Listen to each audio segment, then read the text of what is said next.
So in this video for the Writing Notes channel, this is another video for graduate students primarily, and I have a distinguished panel today to talk about how to write a successful dissertation.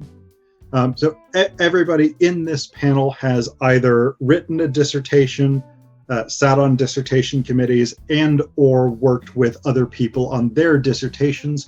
So we should get a pretty solid range of views and experiences here.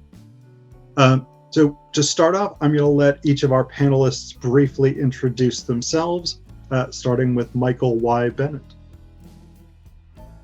Hi, my name is Michael Bennet. I am an associate professor of English and affiliated faculty in philosophy at the University of Wisconsin-Whitewater.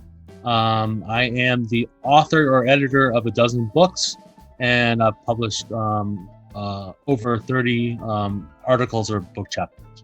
My primary areas of expertise are absurd drama and the philosophy of theater. Thank you. My name is Todd McGowan. I'm a professor at the University of Vermont. I teach mostly film and theory, and I've written on Hegel, psychoanalysis, a lot of different filmmakers. So capitalism, I have a book on capitalism. So that's it. Hi, I'm Kristin Raub. I recently completed my dissertation from the University of Vermont. I bring sort of a science perspective. I consider myself an interdisciplinary scientist.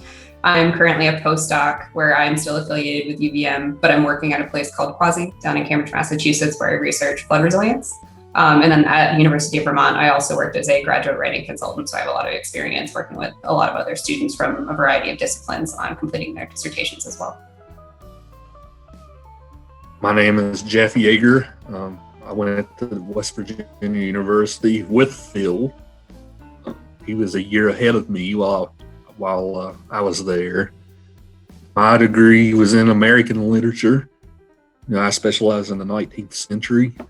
Currently, I work at Southern West Virginia Community College, where I teach a large number of courses each semester. Glad to meet everyone. All right.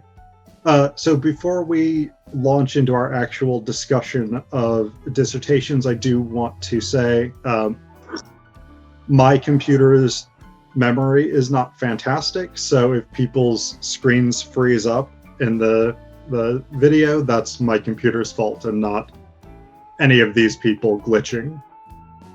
So I want us to start with a sort of general discussion of what is a dissertation? What's the purpose of it? And what makes a good dissertation?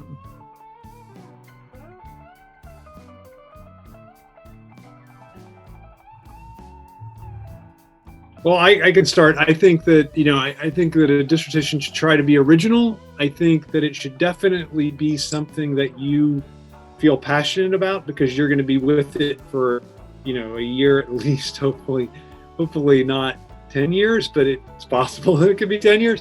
And I think you should really care about what you're going to write about. And I also think you should have, I always say to people, you should have one eye to what you really care about and one eye to what is marketable or what people are thinking about. So if you're like, I've had students in the past who said, I want to write a dissertation on Alfred Hitchcock. And I'm like, that's a nightmare. You just can't do that, because there's already there's hundreds of books written on Hitchcock. So the likelihood of you really making a splash with your dissertation on Hitchcock is very small. So I think there is some, well, I think you should follow your heart and do what you want to do. I think you have to have one eye on what is possible and what will at least give you a chance of getting a job. I know we exist in a situation where it's very hard to get a job. So you don't want to make it that much harder on yourself by choosing a topic like Alfred Hitchcock or, Hemingway. Shakespeare. Well, Shakespeare is different, I think, because there are jobs specifically in Shakespeare. So I think true. Actually, even though Shakespeare is well trod, I actually think I wouldn't necessarily say to someone you shouldn't write on Shakespeare, because there's a lot of, that's one way to get a job. So just to be a Shakespearean at a place. So. I guess I would jump in there, and I think to me, and this is definitely true of the sciences, and I would probably say true of all fields, but to me, a dissertation is sort of the demonstration and creation of new knowledge. Like that's sort of what sets you apart from undergrad, is sort of you're assimilating this knowledge, but that's kind of the purpose of grad school, is to then push the envelope and actually create something new, whether that's physical data collection or a new analysis on something. But in the Writing Center, we call it the gap. You're identifying what hasn't been done before. So usually, to me, a really good dissertation is one that has a very clear purpose, a very strong gap statement that can justify why it is that this needs to happen. And then in the end, I mean, the true definition or purpose of a dissertation is you're demonstrating the knowledge that you have and saying, I earned my doctorate at the end of the day. So it's a summary of your knowledge and how the knowledge you're creating. But it's the purpose and the gap statement. I think as long as that is truly clear, it's going to set you up really well. And it's probably one of the hardest pieces to identify, but also the most crucial to a good dissertation, I would say. Yeah. Well, I'm thinking about the word, the purpose of the dissertation. And in some ways, I agree with both Kristin and Todd. But in some ways, you're literally writing for an audience of 3 people or 4 people, your dissertation committee. Because, while dissertations, yes, they are published, and bound in your own library, and they are accessible by other people. You're trying to demonstrate just to 3 to 4 people that you know your stuff, right? That basically you're trying to demonstrate that you know how to do research, you know how to do a lit review, you know what's out there, which is kind of the lit review. You know how to engage in a conversation, and you know how to engage originally in a conversation. So in some ways, that's the only purpose, in terms of in the very literal sense. I'm not thinking about it in the bigger sense. Yes, absolutely, it's absolutely about creation of knowledge. That's in some ways the whole mission of what we do as scholars. But I think it's important to realize that a dissertation is not a book. It hopefully will become your first book. My dissertation became my first book. Unlike Todd, I was told, don't write my dissertation. In some ways, it actually explains what Todd was saying. I was told, because nobody was writing on absurd drama at the time. No one had written on it in 30 years. They were saying, well, you might like it, but nobody's going to read it because no one's talking about it. So maybe I filled the gap, like Kristin said. I think that's what actually ended up happening. But I went with it because that was what I was passionate about. It was more about learning to ground the conversation. So that's really the trick, is what conversation are you adding to, and the conversation. So like, again, with what Todd was saying, it's like, maybe you can do, if you really love Hitchcock, right? I'm not Phillip, so I'm going to try not to tread on this at all, but I'm saying if you really love Hitchcock and you want to write about Hitchcock, maybe you can write about Hitchcock demonstrating something else for another, with another field or another body of knowledge, and maybe have it just be 1 or 2 chapters, if you're thinking about hiring. So I would echo a lot of what everyone else has been saying. I think a strong dissertation is something that can undergo the highest level of scrutiny. That's one thing that differentiates it from other types of projects. Like a master's thesis isn't quite what a dissertation is, right? So if you can get a dissertation through 3 or 4 professors who all have wildly differing opinions on your subject, then you have achieved something special. So what makes a strong dissertation? Well, I'll echo the old wisdom. A strong dissertation is a finished dissertation. So True that. Well, and I think that's a really important point that connects back to what Michael was saying. This idea that in practice, you do have a limited audience of whoever's on your dissertation committee, but you have to impress them. And this is where what Todd and Kristin were talking about, I think, is really important, is if you, like, this is my go-to example. If you write a dissertation arguing that Hamlet has an Oedipus complex, my guess is that most committee members are not going to be impressed by that, because it's such an established reading of the play. So this is I think one of the interesting ways these two ideas of, on the one hand, doing something new and original, making a scholarly contribution, and on the other hand, meeting these very practical requirements, impressing your committee and meeting whatever standards your particular doctoral program sets for a dissertation. That's where those two things intersect, is that part of what you have to do to meet those requirements is to contribute something. I always say when I teach writing to anywhere from my second semester freshman composition class, where we were doing research papers, all the way through senior level capstone classes to grad classes, to even when I've served on dissertation committees, is that you have to do, and this is true for an article as well as a dissertation as well as a book. You have to either add to a conversation, challenge a conversation, fill in a gap with the conversation, or change the subject of the conversation. And I think it's really, I mean, there can be a combination of, obviously, of those four, but your any piece of scholarship that's published generally does one of those four things.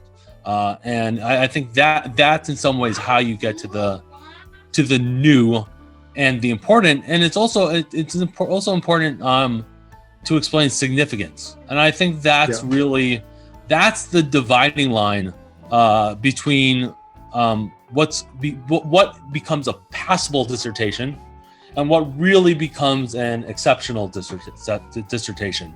And I know I serve on some journal editorial boards, advisory boards, and when I see basically the dividing line of those which get published and with those which do not, is a matter of, do they state the significance? Do we the readers see?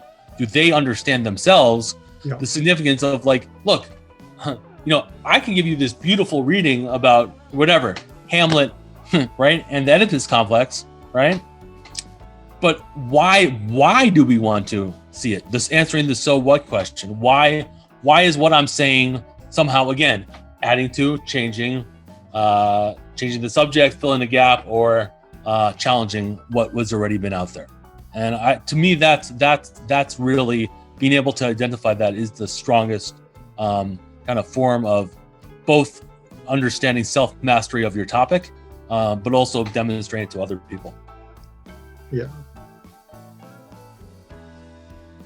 Yeah, I think that's right. That significance is crucial. I even think, even more basically, I think having an argument is something that, I've seen books that don't have arguments, so I think it's not necessarily just dissertations, but I've seen quite a few dissertations that don't have an argument. So I actually think that should be your beginning point, like what you want to argue, and then you should build from there. So that to me is a crucial, even though it seems banal, I think it's crucial and often forgotten. But I think Michael's right that I think significant. I mean, to me, those two go together. Like, I think if you have a good argument, it will be significant. But I think that you have to show, you have to really focus on the argument always. And I think it can be tempting to go off the main line as you're writing this. Like I have an argument, but I'm going to go and deviate because I want to make this other point. And I think that's to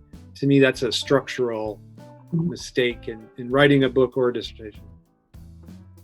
I want to throw out one thing at the Writing Center. We have a handout for that. It's sort of, I don't know how universal this is, but the University of Vermont Graduate Writing Center has a lot of online freely available resources that you can check out. We call it the signal moves of an introduction. So it starts with your so what, which is sort of how do you get somebody else who's not in your field to kind of understand why this is important, so sort of your highest level topic. And then you have to give enough to your intro so they understand the gap of why something is missing, why there's a need for this research. And then a fill the gap, which is your last step, to just be like, it's basically your therefore in this dissertation I statement. So usually if you can structure those really, really strongly, that's sort of like your first chapter, your intro to your whole dissertation.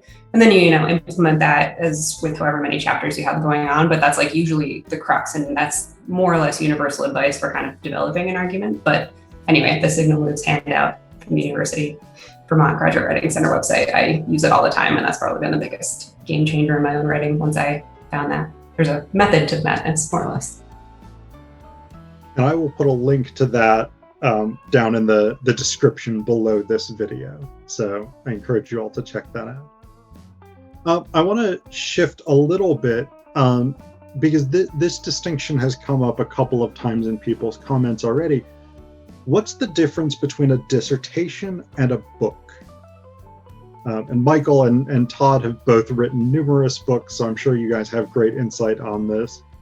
I'm going to just say something that I think is heretical. My dissertation was almost exactly my book. Like I wrote it as if I was writing a book, and then all I had to do, I had to cut out a chapter because there was my favorite chapter. It didn't fit in really that well. So I violated the thing that I advised just in the past few minutes. But I think this is probably bad advice, but I had a director who just didn't care really, and a committee that thought it was fine. And so I just wrote it as if I was writing a book. I had no lit review. I had none of the things that people say belong in a dissertation. So I just wanted to make, and what I said, no one had said before, so that they liked that, and they didn't care about that other thing. So, but I don't know. I mean, I just don't know. So that's my experience, and I don't care about that, the dissertation structure. I'd rather just, so whenever I've been on a committee, that's just not something that I care about, but I know there are people that do. So then you have to please them. Right. Yeah. I mean, I've been on dissertation committees, and I like Todd. I don't care about I don't care if it looks like a book. I don't care if it looks like a traditional dissertation.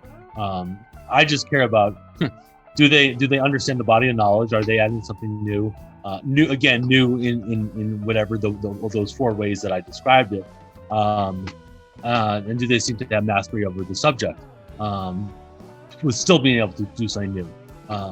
But I mean, certainly for my dissertation, I mean, I had a big lit review. But the easiest what I basically say is that. And every chapter had a lit review. But all I did was when I converted it, I just put it all in endnotes. That's it. I mean, that was like, I mean, so my dissertation basically was a little shorter than I think it was about 45,000 words, if I remember.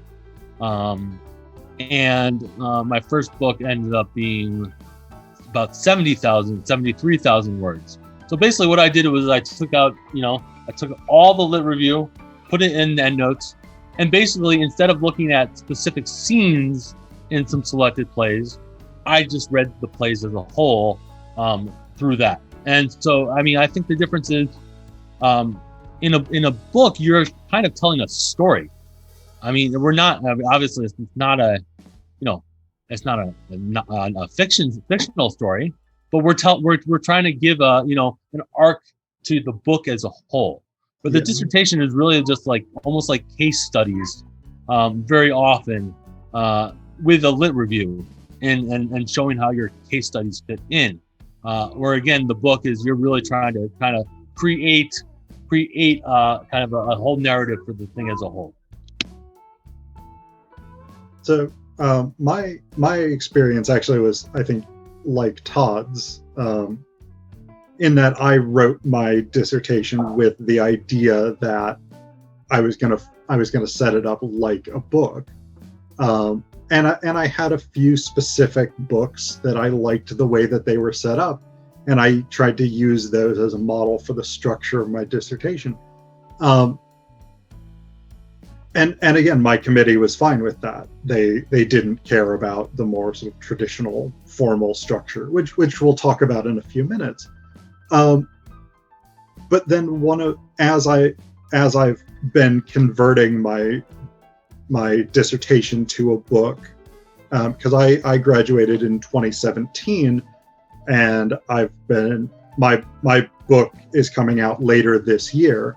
So much of the interim time has been spent doing substantial rewrites to the dissertation.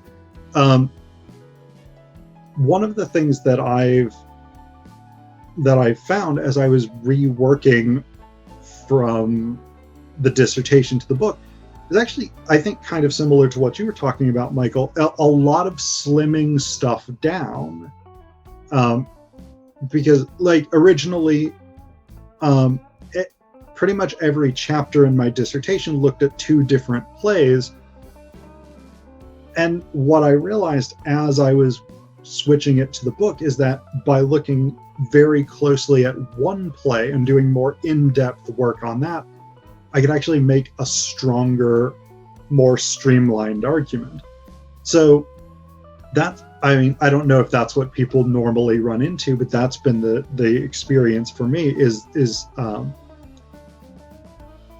making the arguments tighter, making the arguments more focused, and thinking about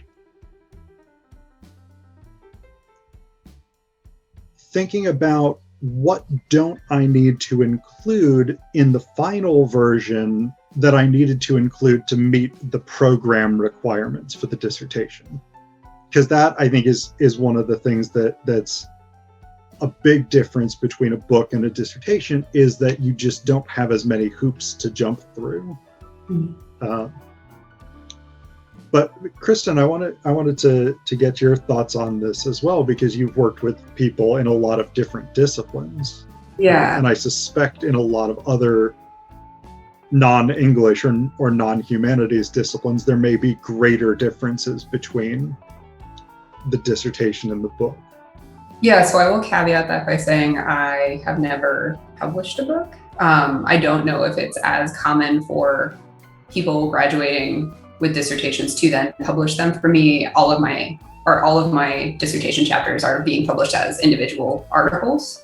So that is more common, and I would say that's very, very common. And I think I would almost say it's similar to what you were kind of saying. And I think the word that comes to mind is that's why they call it a dissertation defense. You know, you're defending your knowledge, you're defending that, yes, you are a hit but smart enough, you know enough, you are an expert in this field. And to me, that's kind of what a dissertation is too. It's like, it was master's, but my master's to the publication was like basically cut more than half of it out, because for the master's, you have to prove that you're jumping through all these hoops. You know, it was mostly my advisor. I needed to prove that I was doing all of these things, and I did check all my boxes and dot all my I's and cross all my T's. Where then for the publication, it's more you're talking to fellow experts in the field, and you can kind of cut a lot of the basic details out, and they really just want to get to like that really strong purpose. So I think that's definitely true. It feels less defensive for a publication. You have to have strong arguments, obviously, still a publication, you are defending your research, but it's a little less minutia, I guess, in a publication versus the dissertation is really where you got to lay it all out there. You got to, make sure they can't really poke holes in it. So you got to defend it a lot more, and there's a lot more detail in it, and it's much longer usually as a result. I want to say just a follow up to what Kristin was saying. First of all, there also is a difference, maybe a follow up, just an extension from what she's saying. There is a very big difference between an article and a book. Because an article, you still do have to kind of prove your worthiness, right? A book, in a sense, if someone buys the book, they're going to say, "Oh, you're the expert in it." So you don't actually have to do as much proving. Yes, and in some ways, that's what the endnotes are for. Really, basically, instead of saying, here are the 30 articles that doing even again most journal articles have some sort of lit review, even if most of the lit review is done in the endnotes, even still there is still some form of lit review. But in a book, you just say, oh, the field is saying X, Y, and Z, and this is where I come in. And then this is where, again, there are times where obviously you engage with other scholars, especially if you are specifically talking to one or two. I was talking to Martin Estlund, right? Mm-hmm. And so I, of course, talked a lot to him, even though he's passed away. But again, the lit review, I just said, this is what the field's done. And then if you want to see it, that's all in the endnotes. And so, which is a little different than in an article.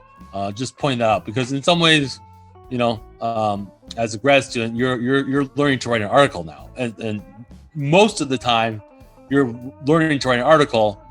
Then the dissertation is just one form that you only do once in your entire life, right? Articles you write multiple times. Books, hopefully you write multiple times, but the dissertation is just once. So I'm going to ask the rest of the panel this question. I haven't began the process of converting mine to a book yet. So I'm curious, especially to know what each of you guys' experiences are with pitching your dissertation topic to publishers and whatnot, because I'm sure I know that's an integral part of the process, even in converting it to a book. So yeah. That question, I'll ask the panel that question. Yeah, I think that's, I did it, I think, stupidly. I just sent out letters. I probably sent out 20 letters on my first go round to just different presses that seemed like they published in that area. And I got a couple responses that were positive. I think a lot of people use conferences to talk to, in English and related disciplines, like MLA, I think is one that people, they go up and talk to the editor and say, look, I have this thing, would you be interested in it? I think that's probably a good idea.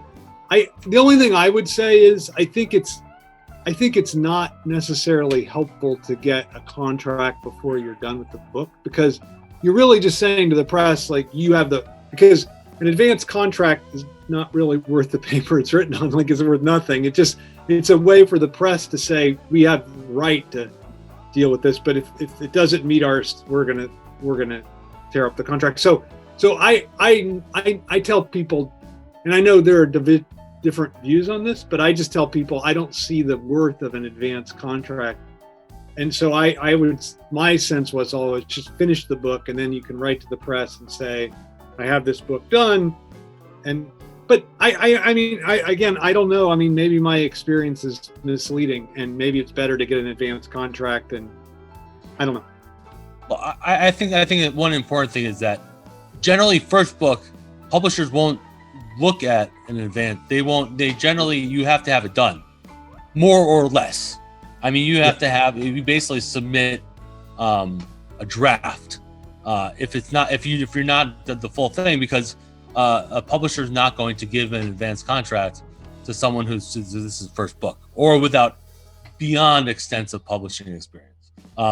Generally, once you have one or two books, then they're more eager to do the advanced contract because they get you locked in. They have a sense themselves. Yes, and if of course what Todd's saying is true, they always can reject it later.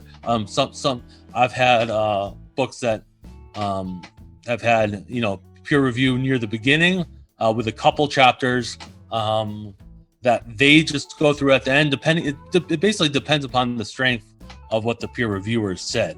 And then I've had ones that had it done both times, beginning at the end. So advanced contracts are generally only, as in my opinion, or at least my experience, generally just done for more senior academics. I know my first book I had to give the whole book. My second book I had to give 3 chapters. And then by my third book it was just my introduction and an outline. Of course, it goes all undergoes peer review, and at the end as well. But I do want to say specifically, I think the most important thing, I've reviewed a number of books for publishers, I'm actually going to be an editor for a book series with Routledge on Edward Albee and American theater. So the biggest thing to me is, can you say your whole book in essentially 4 to 6 sentences? If you went the elevator pitch, which is also a great trick for the hiring committee too, because someone's talking for 15 minutes and you're like, wait, I don't even know what the topic is, right? So basically, if you can say you're just, I'm looking at this specific piece of literature or field. This is what other people have said. This is what I say, and this is why it's significant. Essentially, 4 sentences shows unbelievable mastery. And I'm not trying. It's not just the mastery, but you have to understand it yourself.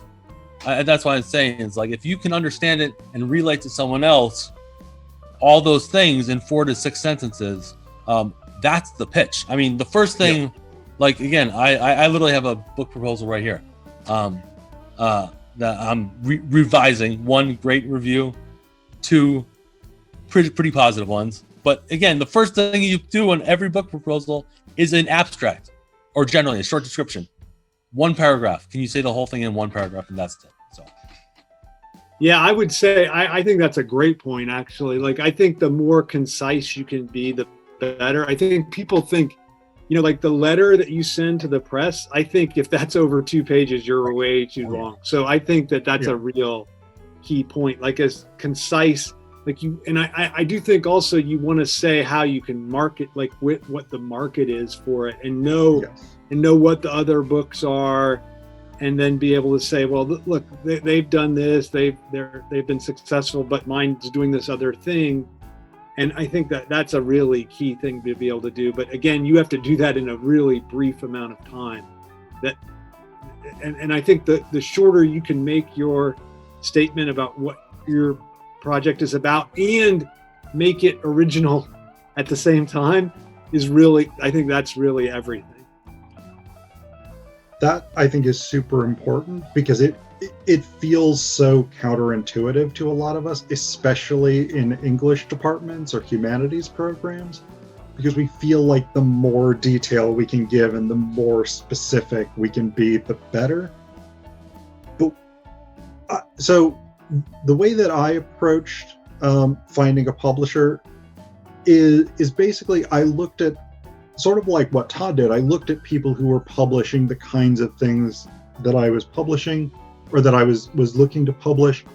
And I actually contacted the theater editors for those presses to meet with them at a theater conference, the American Society for Theater Research Conference.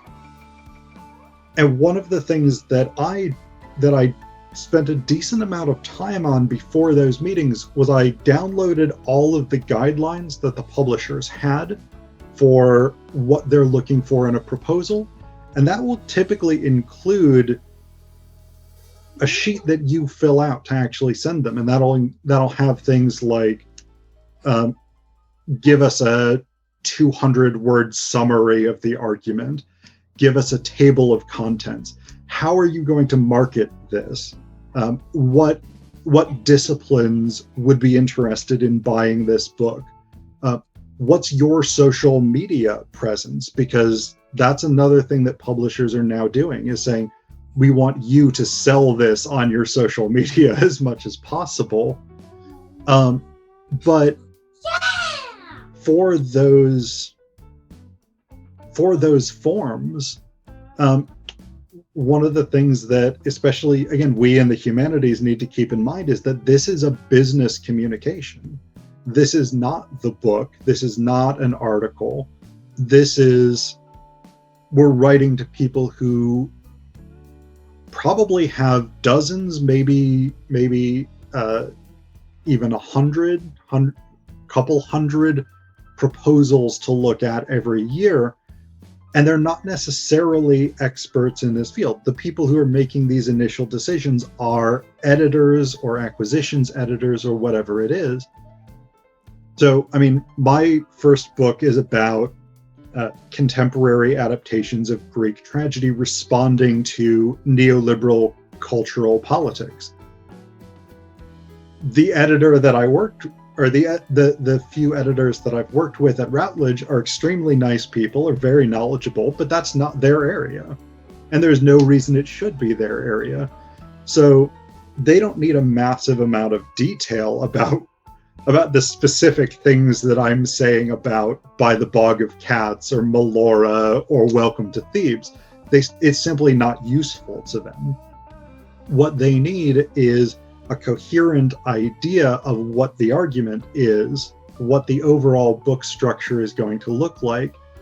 And then really, the places that I was looking at, places like Routledge and Palgrave and University of Michigan Press and places like this, tended to ask for the introduction and a couple of sample chapters. So this is actually one of the things, Todd had talked about this and Michael had touched on this. There seem to be two different schools of thought that I've heard in terms of when to apply for that book contract. And I preferred to have at least most of the book rewritten before I applied. But I think the sort of key thing is to know what type of writer you are. So is having interest or a contract from a publisher going to motivate you to get it done in a way that you maybe wouldn't be motivated to do those revisions without that sort of external stimulus? Or are you the kind of person who's going to feel much more comfortable having rewritten almost all of it and then going to the publisher and saying, here's what I have. Are you interested in publishing this? Yeah, I also think the contract pitch, the conference pitch, can be a great place to kind of put feelers out. And every year, again, they have the book fair room, whatever they call it, something like that. They're often the acquisition editors there. And certainly in theater, there's basically, there's 4 main presses. There really are. It's Palgrave, Routledge, Cambridge, and Michigan. And not that other people don't publish in, and I published with 3 of 4 of them, and so you get to know those editors, and that's it. You check in with them every year. Even as a grad student, once you're in a dissertation, just start to get to know them. Some have, I guess Palgrave's had a lot of kind of turnover the last 10, 15 years. Leanne Fields at Michigan has been there for I don't know, much longer than I've been a scholar. Ben Piggott at Routledge has been there for a really long time, and seems like he's going to be there for a very long time. So once you get to know them, you kind of always just ask, hey, I'm working on this. Does it sound interesting to you? And one important thing to realize too is that publishers, the editors care about curating a list. So I think that's something that is I would say most grad students are totally unaware of, is that the reason why you look and see who's published where is in part to see, look, these editors are interested in, not just with series obviously makes sense, who's being published where, but Northwestern University Press, they're interested in, philosophy of theater, but only more in the continental tradition, less, and that's because they have a strong continental philosophy department, but less than the analytic tradition. So things like you have to kind of understand what the editors are trying to do themselves to their in their catalog, essentially. If you want performance studies, theater and performance studies, you go to Routledge, right? You want something a little more general, is Palgrave is I've 3 of my books have been with Palgrave, so I'm not knocking that, but they're more of the catch-all. Cambridge does more historical studies. Michigan does the trendy stuff. I'm not trying to put that down, but they're the trendy thing. So you kind of have to know what the press is doing, and that can change totally from discipline to discipline. That's the thing. Yeah. So you really have to check out what your editor in your discipline is trying to do, and that's really the key to know where to publish. And it's about fit. It really ends up being about fit. Yeah. All right. I do want to pull us back to dissertations a little bit rather than the next phase of it, the book phase. And this is another thing that's come up a couple of times in people's comments. There's a traditional structure that dissertations are ostensibly supposed to follow, which is an introduction, a lit review, a methodology section, a results section, a discussion, and then a conclusion. How important is that structure? We've already gotten a bit of a sense of this, that at least several of us didn't follow that structure. But like, what are the strengths and weaknesses of that structure? Why might someone want to do it? Why might someone want to take a different approach to structuring their dissertation? I can jump in first. My answer to this question in the Writing Center, which frustrated people, is always, it's going to depend big time. And to me, it's like a hierarchy. First, you got to go with what your grad college is asking of you, because they might be really strict and they might be really loose. Mine had basically 2 different forms you could take. Then you have to go to your actual physical department, because they might have strict or different qualities than the grad college. And then the most important is your advisor and your committee, because at the end of the day, they're the ones that are going to give you your signatures and say that you pass or you don't pass. So it's sort of like in that order, you got to make sure you're checking all your boxes. So sometimes there might be a loop in there where you're just stuck and you got to pick one. And then sometimes you might actually have a lot of flexibility. So for example, in ours, typically in the sciences, you're going to find that very strict intro, lit review, methods, results, just because you're literally following a scientific method. My own dissertation was called the journal article format. So it's basically 3 separate journal articles stapled together with a big introduction and then a big conclusion, kind of tying it all together. So mine, I had 3 method sections, 3 results sections, 3 discussions. So that was mine, and that's very typical of the sciences. I saw more in like the humanities and the educations. They kind of had a bit of a looser structure. They could, I wouldn't say more or less make it up, but there definitely were ones where you have to have a lot of agency. Like sometimes you have to decide for your research, especially if you're doing something interdisciplinary or out of the box, or maybe not something so traditional. Typically, you're going to have a big lit review. I feel like a lot of programs just flat out require that. But after that, you can kind of define your sections. You can kind of figure out, do you need to add one, subtract one, But again, it's always going to come back to check grad college, check your specific program, always check early and often with your advisor and your committee. Because obviously writing something and then having to change it really sucks. So checking early before you start writing with all of those is really, really important. And that should be able to give you clarity right from the beginning. Do you have to follow something, or do you have a lot of flexibility? Yeah. I just want, so I was really interested in what Kristin was going to say, because this in terms of the methodology, I know, like, it seems like we're supposed to write about that. But certainly in English and the humanities, I've never seen a dissertation with a methodology literally laid out. I mean, other than I'm going to look at this through this lens. That's the biggest methodology that I've seen. So in some ways, again, you kind of lay that out. To me, the methodology is done somewhat in the introduction. And done very briefly. But again, I do want to echo what Kristin said, is that, again, in some ways, it's all about both what you have to follow the college, right? The college is not going to end up publishing it. So in some ways, they supersede to some degree the advisors, right? Your advisors probably also don't really know exactly what the graduate school requirements are. I'm pretty sure about that. So, and remember, even within a department, this one advisor is going to require something totally different than other advisors. So it really, and then it depends, if you have 2 committees and, one reader jumps in or one reader, one of your dissertation committee members drops out, and you have someone else come in, and they might say, look, I really I want this. And that's what you add. So it's a very kind of personalized process. Again, I think again, it depends both on the field, English versus science, right? Science is going to be very strict, as I think, or very traditional.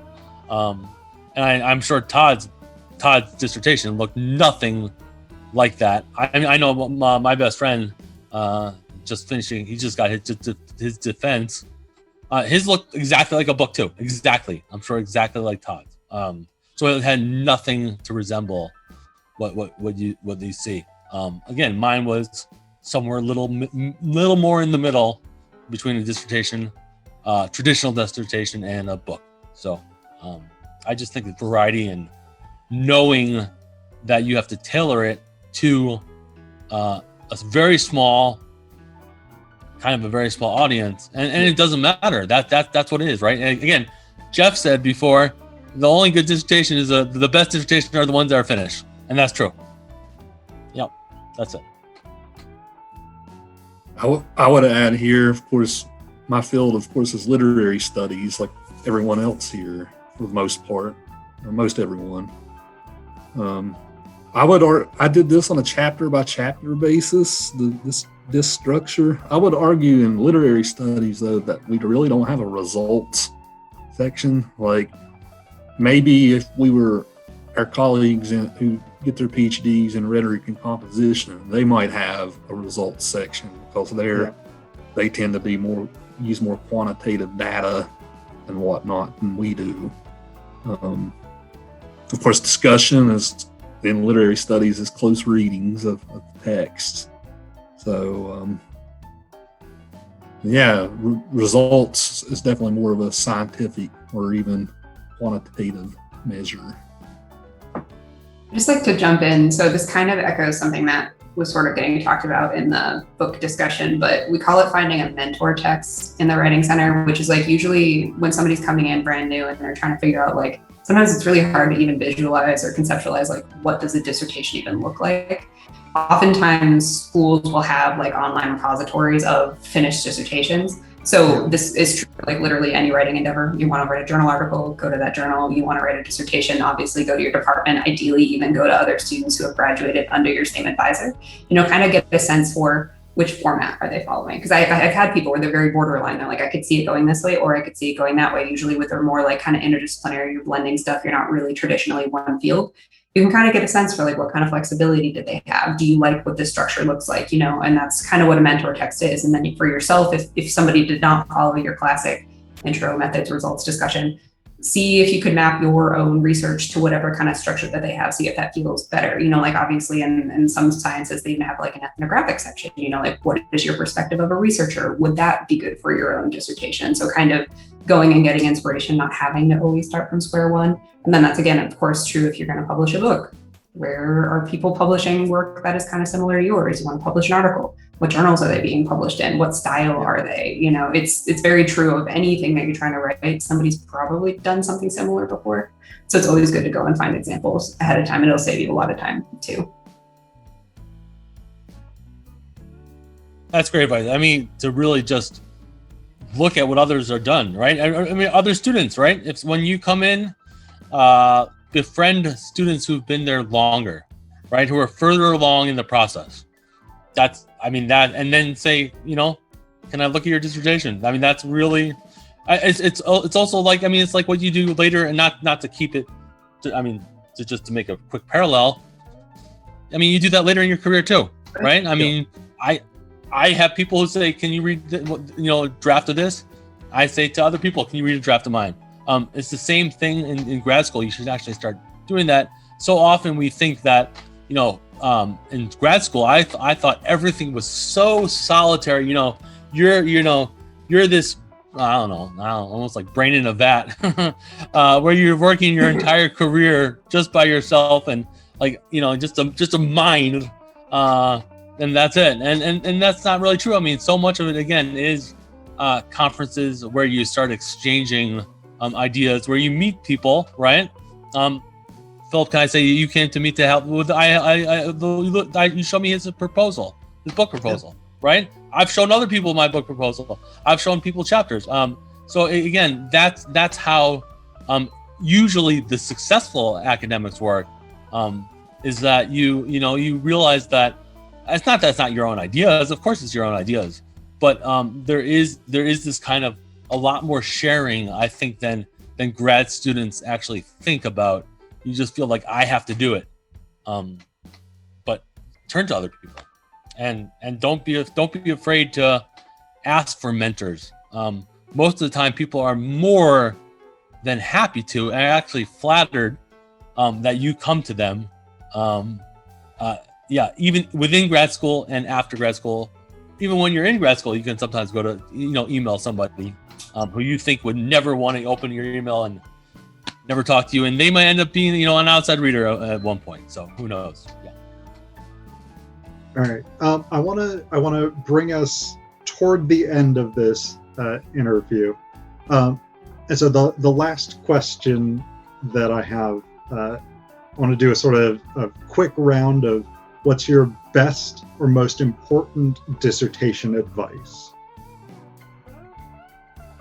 So I'll give you guys a second to think about that. I'll give you mine, which is be open to your ideas changing. Like early in the dissertation process, you likely have to write a proposal. You periodically have to check in, but be open to that idea shifting, because you're going to continue doing research. You're going to continue encountering new ideas. Like I had a sense of what my dissertation was going to be about.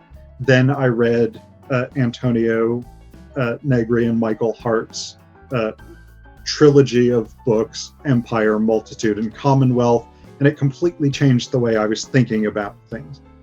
Be prepared for that to happen, and don't. If your dissertation wants to go somewhere, don't necessarily resist that because it's not the initial plan.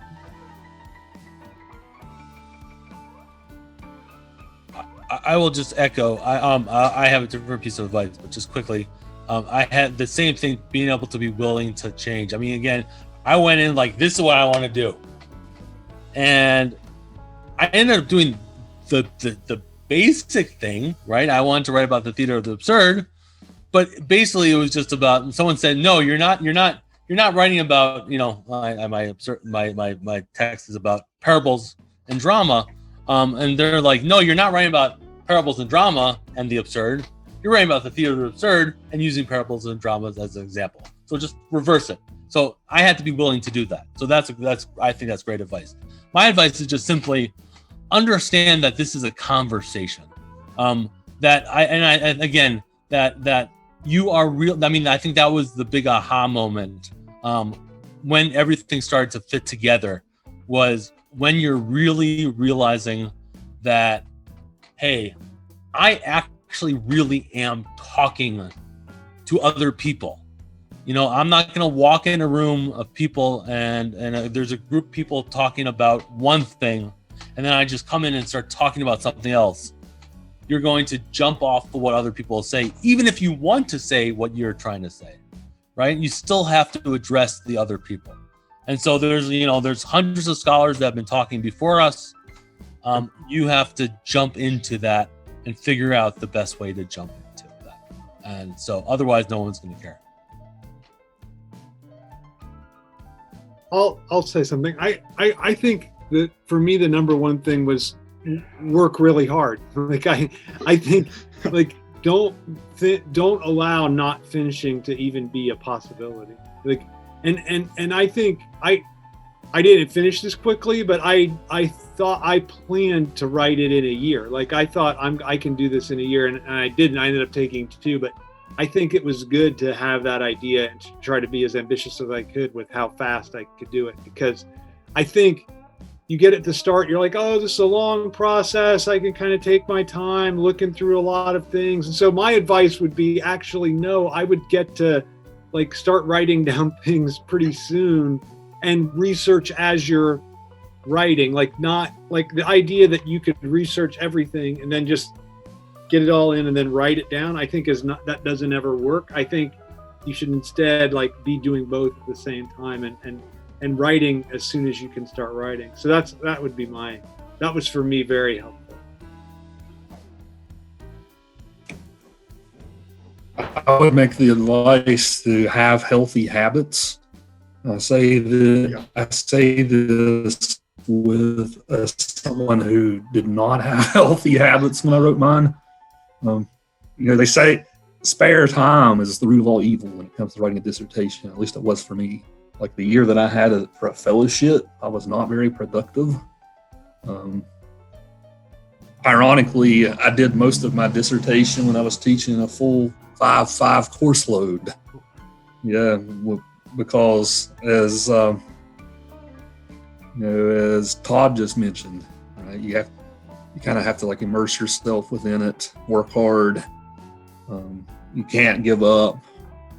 So at that point, when I'd already taken a job, I was like, I can't give up now. So it took me 4 years to write mine. This was way too long.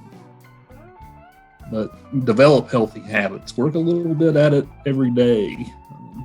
If you can write 500 words a day, right, you're doing well. Don't procrastinate. Just practical advice like that. Of course, it's always easier said than done. Life will get in the way. So, I would probably manage your time. I would echo, I think that kind of came up in everybody, but there's a book called How to Write a Lot, which I would highly recommend. It's very short, very readable, but it's all about finding a writing schedule and sticking to it, which is basically, that was the game changer in my own ability to write my dissertation. Additionally, it's the echoing the, you don't have to do this alone piece. I had a writing buddy where we would meet, and virtually even during the pandemic, a couple times a week, where we would say our goals, write for a couple hours, and then check in at the end, and just having that person to say, I'm going to sit down and write. And then I did. And whether or not I wrote 3 sentences or a page, it's still progress. So, progress is small, and you have to write early, you have to write often, and also it takes the pressure off. If you're writing every single day with no deadline, then you're not freaking out if it's good or not, because you have plenty of time to change it. So sort of the echoing piece. And also, if you have a writing center available at your university, just find it. I didn't even start looking at that until my 3rd year, and I regret that big time for my dissertation. So find that. They're very valuable resources.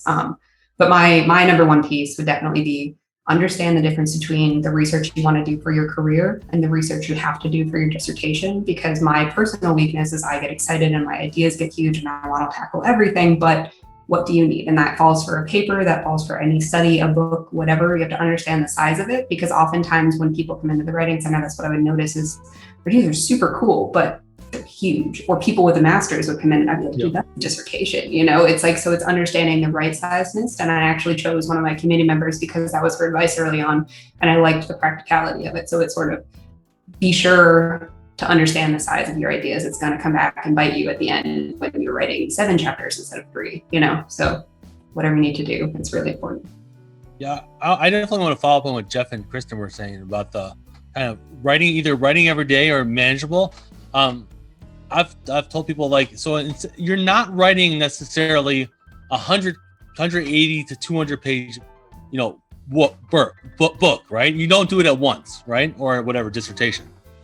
You're writing 2 to 3 page sections 60 to 80 times, right? I mean, every chapter is going to have a very, right? You need your 2 to 3 page introduction. You do your lit review in 2 or 3 sections of, 3 to 5 pages. You do, beginning, middle, end, close reading of the play or the novel you're working on, and you have a conclusion. And you do you might have 4 or 5 chapters of that, an introduction, which has, some of the methodology. So you're really writing, again, 3 pages 60 times maybe, or 40 times, right? Which makes it manageable and feel like I can do this. So I do think that's important.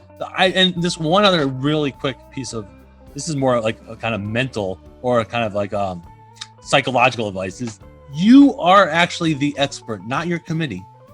Once you're at the dissertation, right? And I think so often students on the dissertation are thinking like, I'm still like so deferential and feel so like I'm not worthy.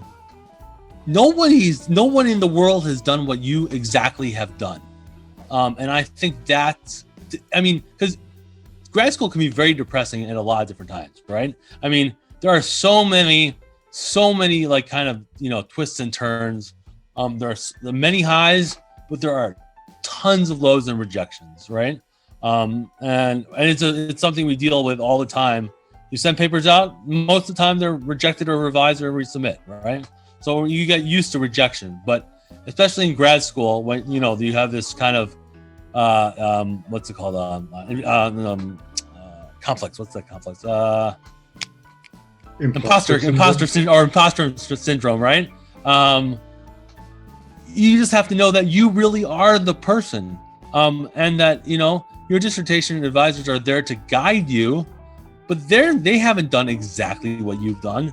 You know more than they do in your exact area, right? And so I do think it's important to stay positive, and know and write with that confidence too. That doesn't mean cocky, right? That's far from that. You know, that's never going to come out well. But to really understand that you are the expert once you're entering the dissertation, or certainly halfway through. So. All right, I think that's a very positive note for us to close on. So I want to thank you all so much for your thoughts, for your advice, for your suggestions.